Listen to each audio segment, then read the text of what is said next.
What is going on, guys? Welcome to Greggles TV Daily, your source for daily tech news. Make sure you subscribe so you know what's going on in the world of tech. How's everyone doing? Hope you're having a fantastic day. The S24, man, we're learning more and more every single day.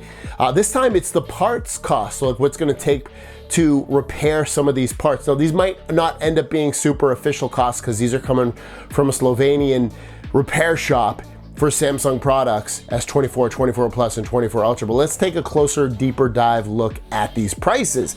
So you can see with the ones, you know, if you're concerned with any of these pricings, obviously just get the insurance and you should be paying either free or way lower. So, I mean, the main ones on here would be like the front glass and, well, really the screen and front glass for 259 bucks, or euros, I should say, on the S24.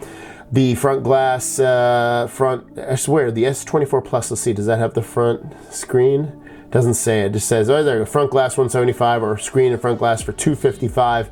S24 Ultra, screen replacement is 375. So you can see it can get pretty expensive, almost to the point where you're like, almost buying a cheap phone for some glass replacement. And then you can see all the other costs involved in there, such as battery, which is not too bad. It's almost the same price across the board at 72 euros.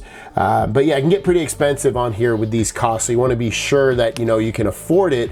Otherwise, you might want to get the insurance. Finally, Samsung's getting something it should have had probably years ago, and it probably could have done years ago, I would assume, but it hasn't.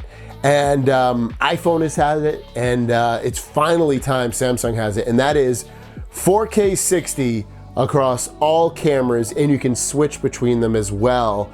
So that's amazing. That's right, 4K 60 is coming, as you can see from Ice Universe's tweet.